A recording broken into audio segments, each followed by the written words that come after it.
నమస్తే రమ్మగారు. నమస్తే జయ.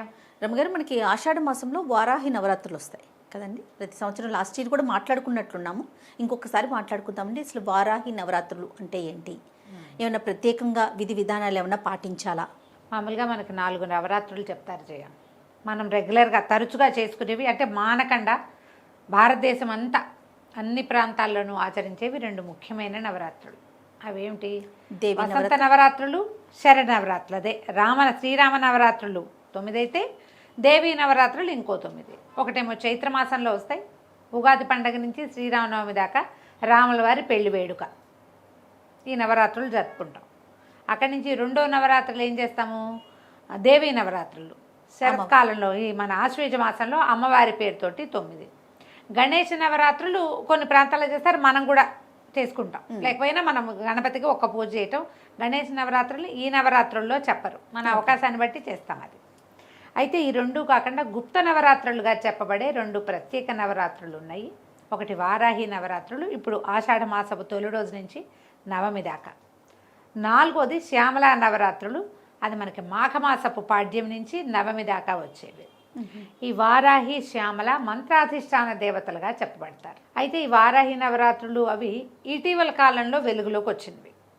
మనకి మనుషులకి ఏమంటారంటే సాధారణంగా జరిగేవి కాకుండా ఏవో చెప్పరానివి, చెప్పలేనివి, తీరనివి, సరిపెట్టుకోలేనివి అలాంటి ఇబ్బందులు వస్తూ ఉంటాయి. ఈ జాతకాలు చూపించుకును, లేకపోతే ఎవరైనా గురువు గారిని ఆశ్రయించు ఉన్నప్పుడు ఈ సాధారణ దేవతారాధన కాకుండా ఉగ్రదేవతారాధన కూడా చెప్పబడుతుంది జాతక రీత్యా. ఓకే. అట్లా రేర్గా అప్పుడప్పుడు ఇది చదువుకోండి అని చెప్పబడే విషయాల్లో దశమహావిద్యలు ప్రత్యేకమైనవి. అలాగే ఈ వారాహి శ్యామల ఇవి మంత్రబోధ ఉండి చేసుకునే వాళ్ళు చెదురుమదురు అక్కడక్కడ కనపడతారు. నార్త్ ఇండియాలో కొంచెం ఎక్కువ కనిపిస్తుంది మనకంటే, ఎందుకంటే వాళ్ళు చండీ పారాయణము అవి చేస్తారు. ఓకే. దసరాల్లో అసలు చండీ పారాయణ అవి మనకు ఉండవు. మనం రోజువారీ అమ్మవారికి ఎంతసేపు అలంకారం చేసుకున్నామా, నైవేద్యం పెట్టామో, ప్రసాదం ఇవాళ రంగు ఏమిటి, వాళ్ళ ప్రసాదం ఏమిటి, వాళ్ళు ఏం పువ్వు సమర్పించాలి, ఇందులోనే ఉండి లలితా సహస్రాలు అవి చదువుకుంటాను తప్ప, లేకపోతే రోజువారీ దేవతకున్న అష్టోత్తరం చదువుకుని సాధారణ పూజ అందరం చేసుకుంటాం. దేవాలయాల్లో విశేషంగా జరిగినా కూడా చండీ పారాయణలు అవి మన ప్రాంతంలో చేయరు, నార్త్లో చేస్తారు. ఓకే. ఈ వారాహి శ్యామల నవరాత్రులు కూడా మనకంటే కూడా బీహారు ఆ వైపు, కాశ్మీర్ వైపు అక్కడ జరుగుతాయట. మనకి తక్కువ, క్రమంగా అది వచ్చింది. ఇప్పుడు ఏంటంటే చిన్న చిన్న వాటికే తీవ్రమైన సమస్యలుగా పరిణమించేయటం, ఏం చేయాలో తెలీదు. రోజువారీ ఎన్ని పూజలు చేసినా సాటిస్ఫాక్షన్ లభించకపోవటం, లేదా సమస్య తీరకపోవటం. అలాంటప్పుడు ఇట్లా ఒక దేవతని ఆరాధించి బోధతోటే, ఇదేం సొంతంగా ఎవరు మొదలు పెట్టుకోరు, ఎవరైనా చెప్తారు గురువు. ఇప్పుడు మనం చెప్పాము, కొంతమంది స్టార్ట్ చేసుకుంటారు. ఇలా కాకుండా, ఇలా ర్యాండమ్గా కాకుండా ప్రత్యేకంగా మీకు ఈ లక్షణం ఉంది, ఈ సమస్య ఉంది, ఇలాంటిది చేస్తే మీ సమస్య తీరుతుంది అని చెప్పే జ్యోతిష్వేత్తలు చాలామంది పెద్దవారు ఉన్నారు. ఇటీవల కాలంలో అది పెరిగింది. అందుచేత విరివిగానే మనం శ్యామల నవరాత్రుల్ని, వారాహి నవరాత్రుల్ని చూస్తున్నాం. ఓకే. యాక్చువల్గా ఆషాఢ మాసం మనకి అమ్మవారి ఆరాధన మన ప్రాంతాల్లో ఉన్నది. ఏం చేస్తాం, తెలంగాణ ప్రాంతంలో అమ్మవారికి బోనాలు సమర్పిస్తారు. ఇది అమ్మవారు పుట్టింటికి వచ్చే కాలంగా భావిస్తారు. ఈ లెక్కతోటి ఇక్కడ జరుపుతాం. దాని సంగతి మళ్ళీ చెప్తాం. ఇప్పుడు మనం వారాహి దగ్గరకు వద్దాం. ఈ వారాహి దేవత సప్తమాతృకలలో ఒకరు. నిరుడు కూడా ఇంచుమించు ఇదే మ్యాటరే చెప్పాం. అవునండి. అయితే ఈ సప్తమాతృకల మాతృక అంటే తల్లి. ఈవిడ ప్రత్యేకంగా మన ఆహారము, మన ఆవాసాన్ని చూస్తుంది వారాహి. మనకి వారాహి అనగానే ఆదివరాహమూర్తి తడుతున్నాడు కదా, శ్రీమన్నారాయణుడి దశావతారాల్లో ఒకటైనటువంటి ఆదివరాహమూర్తి, ఆయన యొక్క స్త్రీ రూపంగా చెప్తారు. ఒకటి. రెండోది, మనకి లలితా సహస్రనామంలో అమ్మవారికి మంత్రులుగా, అంటే ఆమె పరివార శక్తుల్లో ప్రధాన శక్తిగా వారాహిని చెప్తారు. మనం కాంచీపురం కనుక తరచుగా వెళ్ళేవాళ్ళు ఒకసారి వెళ్ళినా గమనించండి, కంచిలో కామాక్షి అమ్మవారికి కుడివైపుగా మనం ఇట్లా నిలబడితే ఇటువైపు కనపడతారు, వారాహి అమ్మ కనిపిస్తారు. వారాహి విగ్రహం ఉంది అక్కడ. అక్కడ ప్రత్యేకంగా ఏం పూజ చేస్తారు అనేది వాళ్ళు ఏదో తమిళ్లో చెప్పినా నాకు పెద్దగా అర్థం కాలేదనుకో, కానీ వారాహి అమ్మ దగ్గర తీర్థం పుచ్చుకుంటాం మనం. లోపలికి వెళ్తే మనం బయట నుంచి దర్శనం చేసుకొస్తే బయటికే వెళ్తాం. ఏ అభిషేకానికో డబ్బులు కట్టిన వాళ్ళు అవకాశం ఉండి లోపల అంతరాలయ దర్శనానికి కనుక వెళ్తే వారాహి అమ్మవారితోటి కామాక్షితో పాటుగా యువతల ఆమె లోపల ఉంటారు కదా, పెద్ద తల్లి లోపల ఉంటారు, అంతరాలయం లోపలే కామాక్షి కూడా కనిపిస్తారు, వారాహి కూడా కనిపిస్తుంది. అదే వారాహిదేవి కూడా కనిపిస్తారు, ప్రత్యేకంగానే కనిపిస్తారు. ఇప్పుడు ఈ వారాహి మనకి అన్నము ఆవాసము ఇస్తుంది. ఈ ఆదివరాహమూర్తి మనకేమిచ్చాడు? ప్రపంచానికి భూమిని ఉద్ధరించాడు. మనం ఏదైనా ఇల్లు వాకిలి కొనుక్కోవాలంటే ఏం చేయాలంటే ఆదివరాహ స్వామిని కొలుస్తాం. వారాహిని కొలిసినా మనకు అది లభిస్తుంది. ఆహారము ఆవాసము, మనం ఇల్లు కావాలన్నా తిండి అంటే మనకి తరతరాలుకి సరిపడే అంత మనకి ఇది కావాలన్నా కూడా పంటలు, పాడి పంటలు వ్యవహారాల్లో ఆహారం అంటే పంటలే కదా. అవునవును. వీటికి సంబంధించి వారాహిని ఆరాధిస్తే మంచి అవకాశం లభిస్తుంది. ఆడపిల్లలు అత్తారిళ్లలో కుదురుకోలేకుండా ఉంటారు, వాళ్ళకి కూడా వారాహి పనిచేస్తుంది. ఈ అమ్మవారిని ప్రత్యేక ఆరాధన విషయాలు ఎలా ఉన్నా సరే ఇప్పుడు మనం అవన్నీ చేయలేం. సింపుల్ ఆరాధన చెప్తాను, నేను కూడా చేసేదే. ఈ ఆషాఢ శుద్ధ పాడ్యమి రోజున మీకు కుదిరితే ఏదైనా ఒక చిన్న ఫోటో పెట్టుకోండి. ఫోటో పెట్టుకోకపోయినా పర్వాలేదు, దొరికితే పెట్టుకోవచ్చు. దొరికితే చిన్న ఫోటో పెట్టుకోండి, పసుపు బొట్టు గంధము బొట్టు పెట్టండి, దీపారాధన చేయండి. వారాహికి సంబంధించిన బోలెడన్ని స్తోత్రాలు దొరుకుతున్నాయి. రోజువారీ పూజలోనే ఆమె కోసం ఆ స్తోత్రం చదువుకోండి. ఈ 10 రోజులు ఒక నియమం పెట్టుకోండి. 10 అంటున్నా కానీ 9 రోజులు ఒక నియమం ఉంచుకోండి.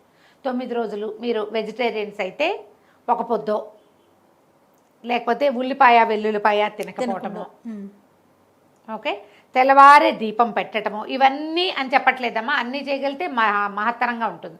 ఏదో ఒక నియమం పెట్టుకోండి. ఈ 9 రోజులు ప్రత్యేక పూజా విధానం ఉంది కదా, 9 రోజులు నియమం పెట్టుకోండి. ప్రతిరోజు అన్న నివేదన, ఇదొక నియమం. ప్రతిరోజు పానకము పెసరపప్పు వడపప్పు నానబెట్టి పెట్టడము, రోజు ఒక కొబ్బరికాయ కొట్టడము, రోజు ఒక ముత్తైదువుకి బొట్టు పెట్టి తాంబూలం ఇవ్వటం. అమ్మవారి పేరుకి ఒక తాంబూలాన్ని సమర్పించి ఆ తాంబూలాన్ని సాయంకాలం లోపల ఎవరైనా ఒక ముత్తైదువుకి బొట్టు పెట్టి ఇవ్వటం. రోజు ఒకరికే ఇచ్చినా పర్వాలేదమ్మా, ఏం తప్పులేదు. ఓకే, ఇలాగా ఇక అక్కడి నుంచి ఇవి ద్వాదశ నామావళి ఉంది. వారాహి ద్వాదశ నామావళి చాలా సింపుల్గా మనకి స్తోత్ర నిధి వాటిలలో దొరికేస్తుంది. సింపుల్గా ఉంటుంది. చిన్న స్తోత్రం కూడా ద్వాదశ నామ స్తోత్రము లభిస్తుంది, ద్వాదశ నామావళి లభిస్తుంది. ఒక పెద్ద గంట సేపు చేయలేకపోయినా కూడా ఇలా చేసుకోవచ్చు. చాలా సింపుల్, అది చదువుకోండి. ఓకే, అమ్మవారికి కుంకుమ ఇంతంత పోసేయకండి, ఒక్క చిటిక కుంకుమ పట్టుకుని ఇట్లా పట్టుకోవటం. మీ స్తోత్రం పూర్తయ్యాక అది సమర్పించి దండం పెట్టుకోండి. మీరు వండే అన్నం, మీరు పెట్టే భోజన ఖర్చుతో భోజనం ఎంత అన్నం పెడతారో దానికి ఈ పూజకి సరిపోతుంది. బాగా చేయదలుచుకుంటే ఇంకా మీ ఇష్టం. మీరు ప్రతిరోజు చాలామందికి భోజనం పెడతా, ఇంతంత ప్రసాదం ఉండి అందరికీ పెడతానంటే అవన్నీ మీ ఇష్టం. అన్న నివేదన చాలా మంచిది. అమ్మవారికి పానకము వడపప్పు పెట్టుకోవచ్చు, ఏవైనా ఫలాలు నివేదించుకోవచ్చు. 2 పూటలా చేయగలిగితే కూడా మంచిదే. అదే స్తోత్రం 9 రోజులు చేసుకోండి. ఇట్లా ఏది ఏమైనా మన శక్తి మేర, ఇంకంతే మన శక్తి మేర చేసుకోవటము. కాకపోతే ఏంటంటే ఎప్పుడైనా సరే మనము 9 రోజులు దీక్షగా ఏదైనా ఒక విషయం పూజించదలుచుకున్నామంటే నియమం పెట్టుకోవటం చాలా మంచిది. అవసరం అంటల్లా నేను, మంచిది. నియమాలు పెట్టుకుని చేయగలిగే వాళ్ళు వాళ్ళ దారిని వాళ్ళు చేసుకుంటారు. ఇదేదో బాగుంటుందిట చేద్దాము అని అనిపిస్తే చేసుకోండి. 9 రోజులు దీపం పెట్టడము, రోజు మామూలుగా రోజువారీ దీపం పెట్టే అలవాట్లేదు, ఈ 9 డేస్ పెట్టండి.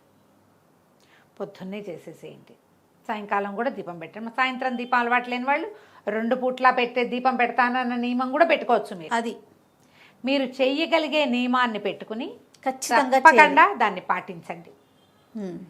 మీకు వారాహితో పాటు ఆమెను మీ కొలవాలన్న మీ దృక్పథం ఉంది కదా, అది మీకు ఎనర్జీ కింద ఫామ్ అవుతుంది.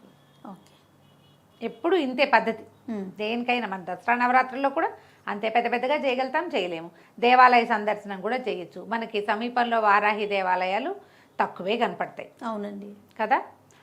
నేను వారాహి దేవాలయాన్ని ఎక్కడ చూశానంటే రామకృష్ణాపురంలో, ఆర్కేపురం అంటే ఇక్కడ దిల్సుఖ్ నగర్ అవి దాటాక, కావాలంటే మ్యాప్లో చూడండి.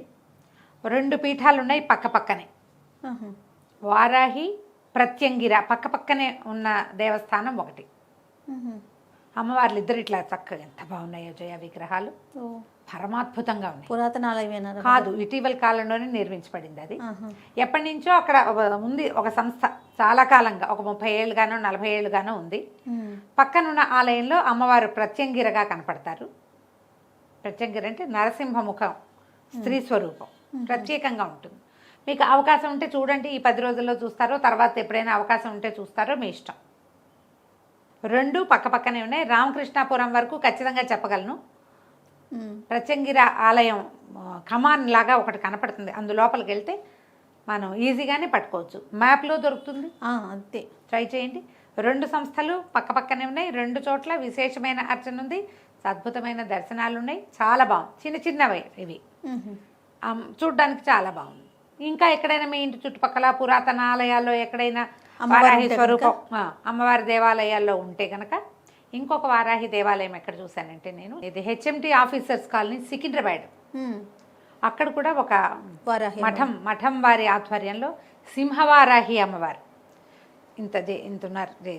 చాలా బాగుంది.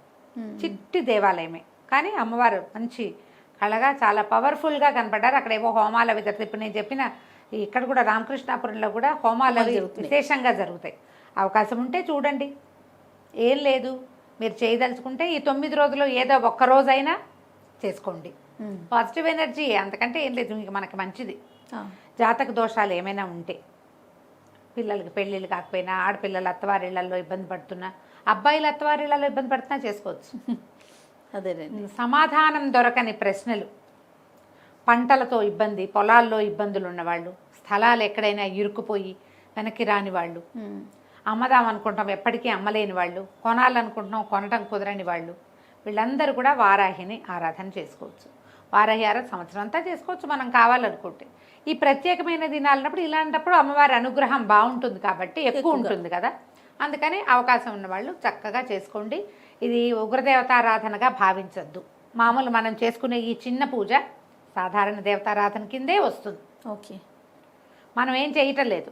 మనం ఏం చేస్తాం, అమ్మవారికి ఒక అష్టోత్తరమో, ఒక చిన్న స్తోత్రమో, ద్వాదశనామావళో ఏదైనా ఒకటి చదువుకుంటాం.